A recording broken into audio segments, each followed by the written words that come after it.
कैसे हैं आप? बहुत बढ़िया सर। आपसे मिलके मैं और भी एनर्जेटिक, इस टाइम पॉजिटिव फील कर रहा हूँ। Thank you sir, I am blessed.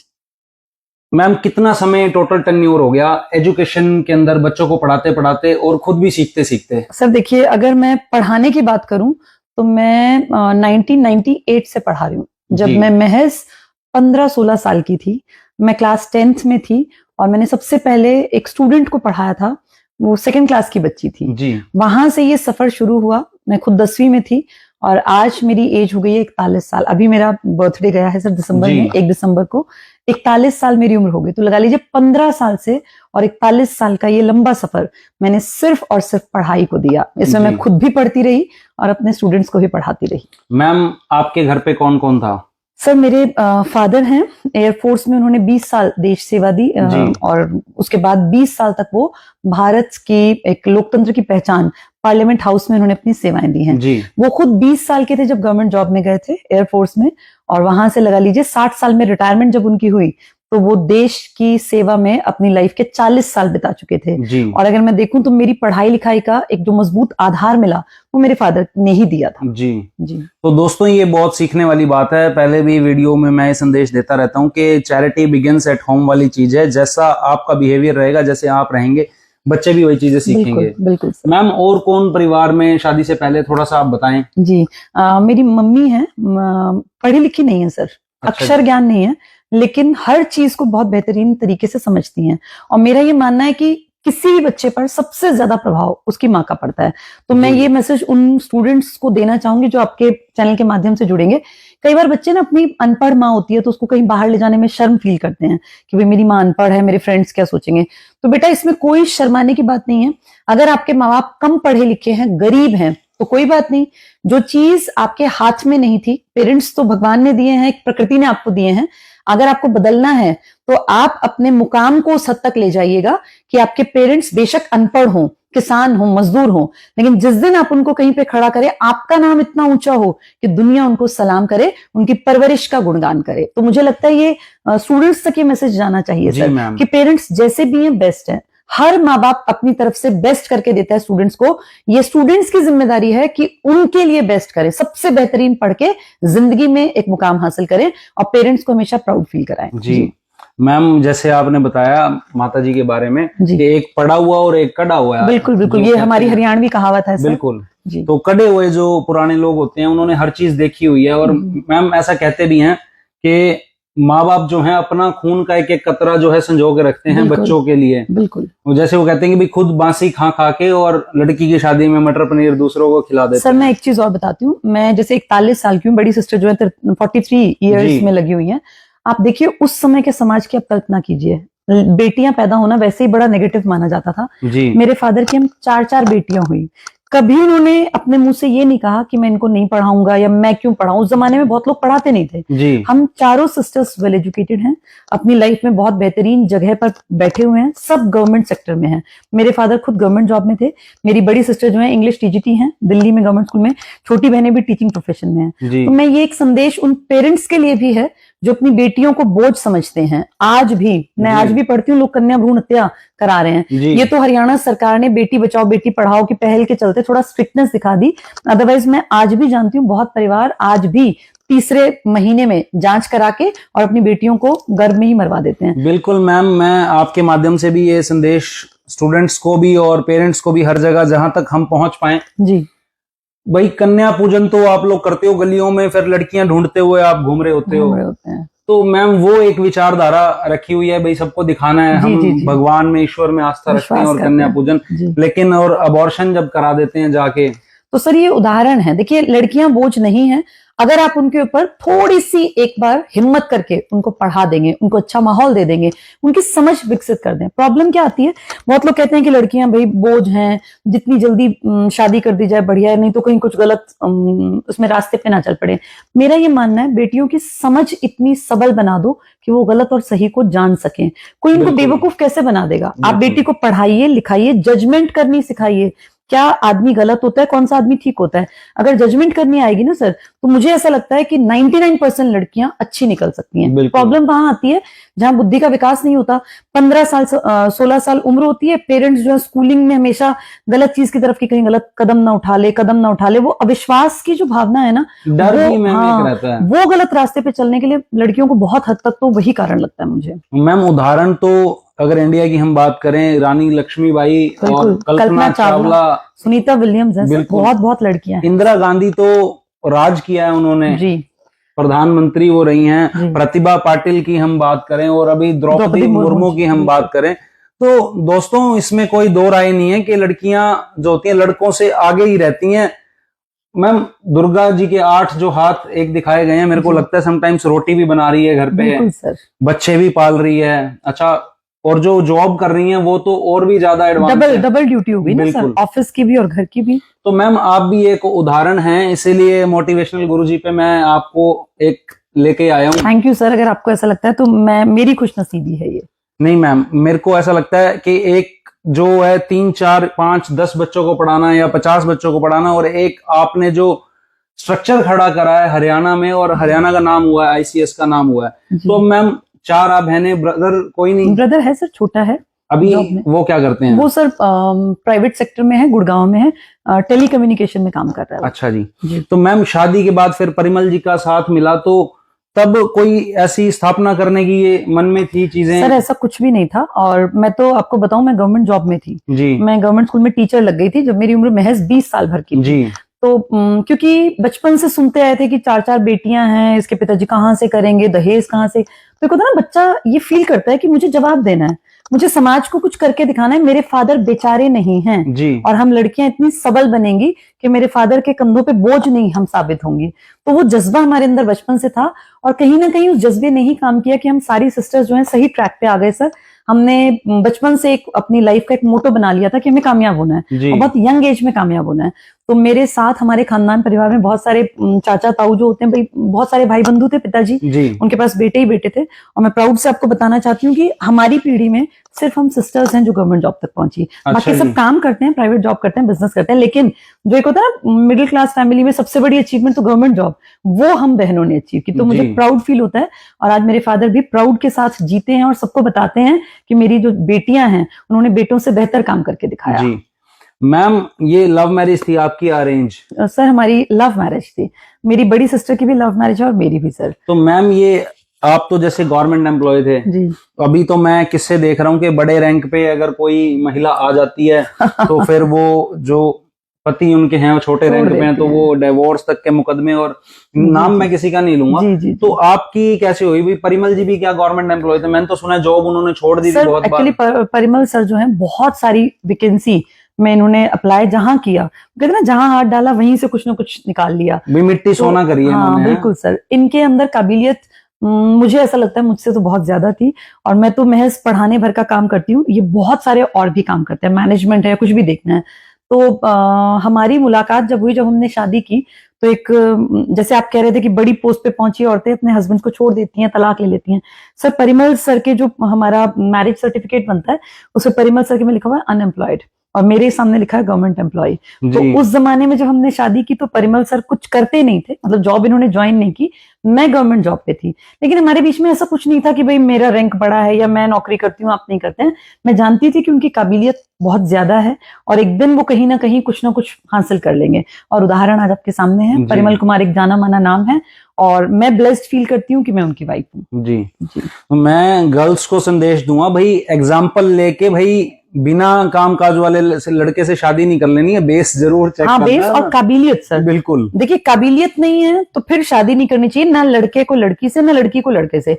कारण लव मैरिजेस करना बहुत आसान है सर, देख के तो कोई भी पसंद आ जाएगा, उस उम्र में ऐसा ही होता है, लेकिन उस लव मैरिज को एक उदाहरण बन के निभाना कि समाज ये सोचे कि यार अगर जोड़ी हो तो ऐसी हो, वो बनने के लिए सर बहुत मेहनत करनी पड़ती है। और महज किसी को देख भर के कि हम भी ऐसे लव मैरिज करके सक्सेसफुल होंगे, ऐसा नहीं होता बेटा। जो भी बच्चा मेरी ये बात सुने, इस इंटरव्यू को सुने देखे, तो ये मत सोच लेना कि बस शादी मर्जी से की और जिंदगी कट जाएगी, ऐसा नहीं होगा। बहुत सारे अप्स एंड डाउन्स आएंगे।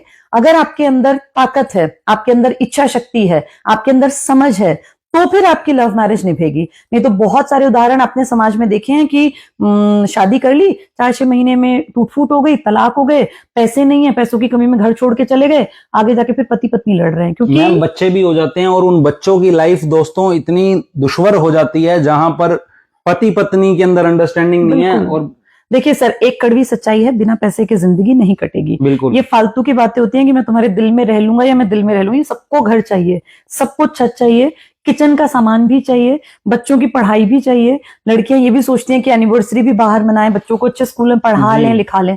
तो ये सब जो बोझ है ना, इसको सहन करने के लिए कंधे बहुत मजबूत चुनने चाहिए। कमजोर कंधों पे अगर आप ये बोझ डालोगे तो वो टूट जाएंगे। तो ये सबको सुनना भी और ध्यान भी रखना है। बिल्कुल मैम, एक फिजिकल अट्रैक्शन का बड़ा दौर चला हुआ है आजकल के भाई।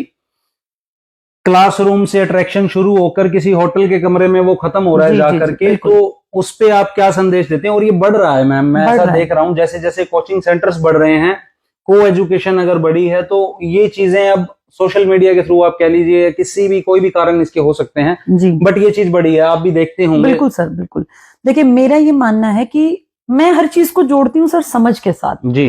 जैसे जब ये समझ आ जाएगी ना इंसान में कि क्या चीज ठीक है और क्या चीज गलत, तो वो गलत का चुनाव अपने आप ही करना बंद कर देगा। प्रॉब्लम ये है कि यंग पीढ़ी शरीर को एक मशीन मानने लग गया। वो इस चीज को ये मान ही नहीं रहा कि इन सबसे मेरा चरित्र भी बिल्ड हो रहा है, इन सब चीजों का प्रभाव मेरे भविष्य पे भी पड़ेगा। और महज वो इस तरह के रिश्तों को सिर्फ एक फिजिकल अट्रैक्शन के चलते वशीभूत होके और गलत ट्रैक पकड़ जाते हैं। मेरा ये मानना है कि सबसे पहली जरूरत है किसी भी इंसान, देखिए ये तो हमारी वैदिक सभ्यता रही है सर, 25 साल तक हमें ब्रह्मचर्य का पालन करना था। आज की बात तो नहीं है, ये तो वैदिक काल में बिल्कुल, बिल्कुल। अपनी लाइफ को सेट करके आगे आप किस डायरेक्शन में लेके जाएंगे ये आपको 25 साल तक डिसाइड करना होता था। तो तब तक तो आज भी आप देखिए करियर सेट करने में 20, 22, 23, 24, 25 साल लग जाते हैं। वहां तक अगर पुरानी संस्कृति से आप थोड़ा बहुत सीख सकें तो 25 साल तक अपनी लाइफ को अपने भविष्य के निर्माण के लिए लगा दीजिए। उस टाइम पे गलत रास्ते पे मत जाइए, और जब आपकी लाइफ सेट हो जाए तो एक अच्छा सा जीवन साथी चुनिए जिसकी समझ, जिसकी सोच आपसे मेल खाती हो। फिर जात पात और धर्म बहुत बाद की बातें हैं सर जी। मेरा ये मानना है कि इनका कोई मैटर ही नहीं होना चाहिए। आप जहां पहुंचे हैं आपको अपने ही लेवल का जीवन साथी चुनना चाहिए। और जिंदगी बहुत खूबसूरत है उन लोगों के लिए जिन्होंने सही समय पे सही निर्णय लिया। तो जिंदगी के 20-25 साल तो सिर्फ और सिर्फ करियर और पढ़ाई को देने चाहिए। उसके बाद फिर आगे की लाइफ पे एक प्लेटफॉर्म तैयार करके अच्छा जीवन साथी चुने जिसमें की कंपैटिबिलिटी हो, जिस रिलेशन में दोनों तरफ से एडजस्टमेंट करने की पावर हो। ये ना हो कि हमेशा वाइफ ही दबेगी या हस्बैंड ही हमेशा कॉम्प्रोमाइज करे, ऐसा नहीं होना चाहिए। तो ये फिजिकल अट्रैक्शन जब सिर पे हावी होने लगे तो ये सोचें कि पुरानी भारत की संस्कृति ने हमें क्या मैसेज दिया। जो बच्चे आज भटकाव के रास्ते पर हैं वो आगे 20 साल 30 साल बाद क्या करेंगे, और क्या एक क्लास से, जैसे सर ने भी शब्द यूज किया, एक क्लास से शुरू होती हैं बातें और फिर किसी होटल के रूम तक खत्म हो जाती हैं। तो बेटा इस चीज का आगे के भविष्य पे क्या प्रभाव होगा, ये आपकी पीढ़ी पहली पीढ़ी होगी जो भुगतान करेगी। क्योंकि सर हम लोग तो उस जमाने के हैं जब डेडिकेशन बड़ी बात थी, किसी भी रिलेशन में लॉयल होना पहली प्रायोरिटी थी। तो ये बच्चों को समझना पड़ेगा बेटा इसका रास्ता नरक की तरफ खुलेगा। आप फिजिकली भी अपने आप को देखेंगे आगे प्रॉब्लम में पाएंगे, और मेंटली तो आप कहीं ना कहीं सबको देखेंगे तो ये टेंशन, डिप्रेशन और स्ट्रेस और एंजाइटी की तरफ आपको ले जाएगी। तो अपने आप को सबल बनाइए फिजिकली भी और मेंटली भी जी। बहुत सुंदर संदेश मैम आपने दिया है, और समझदार को इशारा काफी होता है। एक मैम सोशल मीडिया के फायदे हैं, डिजिटलाइजेशन आया कोरोना के बाद, एजुकेशन भी जो है डिजिटल में आने लगी, तो बहुत सारे नए नए टीचर्स भी उभर के आए हैं जी। कम एज है बट डिजिटली पढ़ा रहे हैं। तो अब जब मैम ऑनलाइन क्लासेस हो रही हैं तो उसमें अब मुझे लग रहा है पढ़ाई तो कम हो रही है बट फ्लॉन्ट लोग ज्यादा कर रहे हैं अपने आप को, या हो सकता है कि इंस्टीट्यूट्स का मार्केटिंग का ये तरीका बन गया हो जी। अब उसमें मैम टीचर और स्टूडेंट का जो एक रिश्ता है वो कई बार जो है तार तार होता हुआ सा नजर आता है कि वल्गर हो जाती हैं चीजें, या ऐसा लगता है कि गुरु और शिष्य का जो संबंध, ऐसा तो कभी नहीं हमने सोचा था। हमें तो मैम डर भी लगता था कि भाई हाँ टीचर है डंडा वंडा ना मार दे जी। तो अब वो समय जो है हाथ में मोबाइल आने के कारण चीजें बदल गई। तो उस पे आपके क्या विचार हैं? देखिए सर, मेरा हमेशा से ये मानना रहा है कि टीचर होता है एक रोल मॉडल जी। क्योंकि जब हम छोटे थे मुझे ध्यान है अपने टीचर्स को हम बड़ा कीनली ऑब्जर्व करते थे। मैम कैसे बैठती हैं, कैसे चलती हैं, सर क्या करते हैं, और मुझे ऐसा लगता है ये ह्यूमन नेचर है। एक छोटा बच्चा देखिए अपने घर में पापा की कॉपी करता है जी। पापा के जूते पहन लेगा, मम्मी का दुपट्टा ओढ़ लेगा। ह्यूमन नेचर है कि वो इमिटेशन से सीखता है, अनुकरण से। तो टीचिंग एक ऐसा प्रोफेशन है जिसमें आप एक आदमी को प्रभावित नहीं करते, आप बहुत सारी जिंदगियों को प्रभावित करते हैं। क्लर्क की एक जॉब है, एक कोई अफसर है, जितनों से डील करेगा बस उतनों को प्रभावित करेगा जी। लेकिन एक टीचर एक एक बच्चे से अगर हम देखें तो कितने परिवारों को प्रभावित कर रही है। फीमेल टीचर्स खासकर मुझे ऐसा लगता है कि और जो एक एज के बच्चों को पढ़ाती हैं, खासकर 13 से और 18 साल को अगर मैं बातचीत करूं तो उन टीचर्स को तो खास ध्यान रखना चाहिए। और जैसा कि आपने कहा, इस बदलते दौर में बहुत यंग लेडीज भी टीचिंग प्रोफेशन में आ गई हैं। तो जब हम लोग टीचिंग का डिप्लोमा करते थे ना सर, तो ये एक चैप्टर था कि टीचर्स की वेशभूषा, टीचर्स की जबान, टीचर्स का लहजा किस तरीके का हो, एक अच्छे टीचर के गुण क्या हो, विशेषताएं क्या हो। तो बहुत सारे लोग मैं आजकल देखती हूँ बिना कोई डिप्लोमा किए टीचर बन गए। बुराई कोई नहीं है, टीचर कोई भी हो सकता है, ये कोई ऐसी चीज आप तो भी है मैम 20 इयर्स बता रहे हैं, आप आ गए थे जी। लेकिन ये ना सर, ये सबको समझना पड़ेगा, खासकर फीमेल टीचर्स को, क्योंकि ज्यादातर केसेस आप देखते हैं फीमेल टीचर्स के ही आते हैं जी। तो थोड़ा पहनावा इस तरह का रखें, ये सब लोगों के लिए मैसेज है कि जिससे कि बच्चे के ऊपर गलत प्रभाव ना पड़े। बच्चा जब एक टीचर के पास पढ़े तो वो उसकी इमेज या तो अपनी माँ से जोड़ के देखे, या अपनी बड़ी सिस्टर से, या फिर कोई गाइड के रूप में।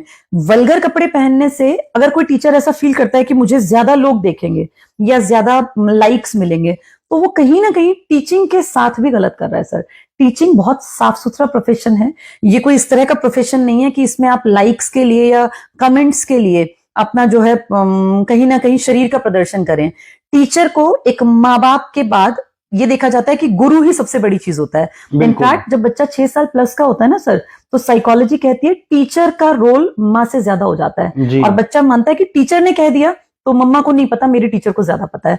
तो ये टीचर्स को भी समझना पड़ेगा, अपने आप की आइडेंटिटी को रिस्पेक्टेबल बनाएं कि आपकी बच्चे इज्जत करें। और अगर आप अच्छा कंटेंट देंगे, अगर आप अच्छे तरीके से पढ़ाएंगे, सलीके से रहेंगे, अच्छे कपड़े पहनेंगे, अच्छे कपड़े का मतलब महंगे कपड़े नहीं है, लेकिन अगर आप वल्गर नहीं बन के जाएंगे और आपका कंटेंट में दम होगा, तो आप देखिएगा अपने आप लाइक्स आएंगे, अपने आप कमेंट्स आएंगे, लोग आपको अपने आप पसंद करेंगे। मेरा तो यही मानना है।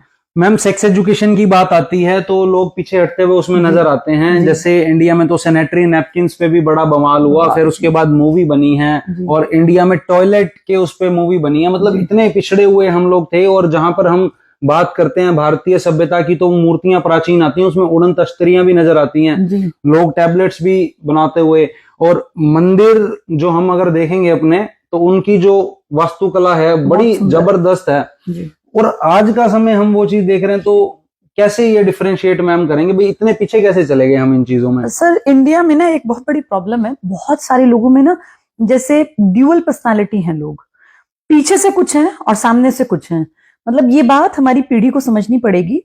एक एज के बाद हर बच्चे को सेक्सुअल चीजें, एक्टिविटीज जो हैं, उनके बारे में कम से कम घर और परिवार, और नहीं तो स्कूल से कम इतनी नॉलेज मिल जाए कि वो गलत रास्ता ना पकड़े। देखिए, ये कोई ऐसी चीज नहीं है जो छिप सकेगी। आज नहीं कल बच्चे को पता चलेगा। गलत लोगों से पता चलेगा तो वो गलत चीज सोचने लगेगा, सही लोगों से पता चलेगा तो उसके दिमाग में एक इमेज बनेगी कि नेचुरल प्रोसेस है, और इंसान की उत्पत्ति आगे तभी हो सकती है जब ये सब चीजें चलती रहे। तो रिप्रोडक्शन एक पार्ट ऑफ लाइफ है, इवोल्यूशन ऑफ लाइफ में हमें रिप्रोडक्शन का पार्ट पढ़ाया जाता है। ये बात सच में डिस्कशन की है कि भाई कोई भी चीज अगर आप देखने का नजरिया वैसे डेवलप कर लेंगे, जैसे विदेशों में देखिए सर, रेप बहुत कम होते हैं, इंडिया में रेप बहुत ज्यादा है। 8 बजे के बाद कोई भी लड़का, कोई भी आदमी अपनी बहन बेटी बाहर है तो डरने लगता है, क्योंकि उसको पता है कि आदमी का मेंटल लेवल कितना है, उसकी मेंटालिटी क्या है दूसरे आदमी की। तो इंडिया में ना ये डर सदा से है, कारण लोग जो दिखते हैं वैसे हैं नहीं। अपनी बहन अपनी बेटी सेफ रहे सब चाहते हैं, लेकिन वही भाई वही बाप कहीं बाहर जाके किसी की राह चलती बहन को, किसी की बेटी को छेड़ रहे होते हैं। कारण लड़कियों को एक ऑब्जेक्टिफिकेशन करके कि भाई ठीक है, एक होता ना कि भाई एक वस्तु के रूप में हमेशा से देखा गया। ये सोच बदलनी पड़ेगी, और इस सोच को बदलने में एजुकेशन काम कर सकती है। जब 9वीं क्लास में बच्चा, एडोलेसेंस की पहली सीढ़ी हम मानते हैं 9वीं क्लास, 8वीं तक बच्चा रहता है, वहां जब लड़के लड़की बैठे हैं तो उनको ये चीजें बताई जानी चाहिए कि बिल्कुल नेचुरल है, आपको कोई पसंद भी आएगा, ये हार्मोनल चेंजेस आपके अंदर रहेंगे, आपकी फिजिकल जो चीजें हैं उनमें बदलाव आ रहा है, साथ ही साथ आप मेंटली भी ग्रो कर रहे हैं, और ये बिल्कुल नेचुरल है, ऐसा सबके साथ होता है। तो धीरे धीरे करके वो इस बात को समझने लगेंगे, नेचुरल इस चीज को लेने लगेंगे। हमारे देश में क्या है कि जब लड़कियों को फर्स्ट टाइम कभी पीरियड्स से गुजरना पड़ता है, तो वो भी एक टैबू है क्योंकि घर में माएँ ही ये सिखाती थी कि किसी को पता ना चल जाए, बाहर जो है भाई को नहीं बताना, घर में पिताजी को नहीं बताना, किसी को बताना मत, दोस्त को भी, किसी फ्रेंड को भी। तो इन चीजों को ना हमारे टाइम तक पीढ़ी बड़ा नेगेटिव लेती थी, लेकिन आज मुझे लगता है कि लड़कियां खुल के बात करती हैं। आज टीचर्स भी थोड़े से बोल्ड हो गए हैं। हमारी टाइम पे जब टीचर्स थे इस चैप्टर को छुड़वा देते थे, कहते थे खुद से पढ़ लेना, लेकिन आज जरूरत है कि बताया जाए, पढ़ाया जाए, समझाया जाए।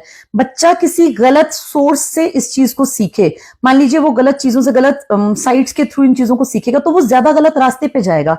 अगर पेरेंट्स को अगर लगता है कि हमारा रिलेशन वैसा नहीं है तो टीचर्स को कम से कम इस पे काम करना चाहिए। और मेरा ऐसा मानना है कि इन चीजों को जितना आप दबाएंगे, ढकेंगे और छिपाएंगे, उतना ज्यादा ये गलत तरीके से बाहर आएंगी, क्योंकि ये ज्वालामुखी की तरह काम करती हैं चीजें। तो इनको दबाने, छिपाने, ढकने की जरूरत नहीं है। इस पे खुल के क्लास में डिस्कशन किया जा सकता है और साथ साथ ये बोलना चाहिए कि ये नेचुरल है, तुम कोई पहली पीढ़ी नहीं हो। ये सोचिए, पुराने जमाने में जब हमारे ईश्वर भगवान इंसान के रूप में थे, उनके भी शादी ब्याह हुए थे, उनकी भी जनरेशंस ने जन्म लिया। तो रिप्रोडक्शन एक नेचुरल प्रोसेस है, इसको हाहुल्ला बना के कोई हवा बनाने की जरूरत नहीं है, ये सबको समझना पड़ेगा। जी। तो दोस्तों, सेक्स की अगर बात करें तो it's for reproduction, not for entertainment. जी बिल्कुल। तो उस वे में अगर आप जाएंगे, पॉर्न इत्यादि देखेंगे तो अपना ही नुकसान करेंगे और भविष्य में नकारात्मक प्रभाव आप अपनी जिंदगी में इसके देखेंगे। मैम, अगर हम बात करते हैं एजुकेशन की, तो आज की डेट में मैम एजुकेशन अ बिजनेस। जी। सिर्फ आईसीएस की अगर हम बात करें तो आईसीएस के बहुत सारे ब्रांचेस हैं अभी। आईसीएस जैसे और भी बहुत सारे एलिगेटर्स मैं कहूं या शार्क्स ऑल ओवर इंडिया हैं। मूवीज बन रही हैं इन चीजों पे। तो ये मैम एजुकेशन, अब एक किताब पढ़ने में जो है पहले दिलचस्पी लोगों की रहती थी, हाईलाइट करके रखा करते थे चीजों को, ये नोट्स हैं, किसी की जीवनी पढ़ रहे हैं। अब मैम वो सब ट्रांसफर हो गया फोन के अंदर। जी। क्लासेस भी डिजिटल चल रही हैं। जी। तो बुक्स से तो मुझे लगता है एक नाता टूटा ही है। सर मैं तो ऐसा नहीं कहूंगी। आईसीएस में इनफैक्ट अगर आप मेरे स्टूडेंट से बात करेंगे तो वो कहेंगे मैम के पढ़ाने का मतलब ही किताब है। मैं सर हमेशा हर टॉपिक को क्लास में पढ़ा के किताब जरूर उठाती हूँ। अब देखिए, बच्चा खुद से किताब नहीं पढ़ेगा, किताब टीचर को आसान बना के समझानी पड़ेगी। जैसे अब तो हम लोग स्कूली शिक्षा पे काम कर रहे हैं और क्लास 4 से लेकर 12 तक, 10th और 12th को तो मैं खुद ही हैंडल कर रही हूँ। मैं पढ़ाने का मेरा क्या तरीका है सर, आजकल मैं पॉलिटिकल साइंस पढ़ा रही हूँ और उसमें ना बड़े अच्छे चैप्टर्स हैं। अगर आप 12वीं को ढंग से पढ़ा देंगे ना, तो मेरा ये मानना है इंडिया में हर बच्चे की समझ जरूर बन जाएगी, अगर टीचर्स अच्छे होंगे तो। आजकल मैं पढ़ा रही हूँ तो सारा चाइना के साथ हमारे क्या डिस्प्यूट थे, किस तरह से हम लोगों के रिश्ते खराब हुए, क्या कारण रहे, पाकिस्तान के साथ हमारे रिश्ते कैसे थे, इन सबको मैं पढ़ा के फिर मैं किताब उठा के एक एक लाइन जो इंपॉर्टेंट है वो किताब से पढ़ाऊंगी सर। और मेरा ये मानना है किताब से आप हटेंगे, इस फोन के थ्रू पढ़ने में कभी इंटरेस्ट नहीं आएगा सर। मैम, छोटे छोटे बच्चों को भी मैं देख रहा हूँ फोन के अंदर जो है दे दिया है, और बात इतनी ज्यादा अब बढ़ चुकी है गंभीर, लोग एग्री करेंगे इस चीज को। जी।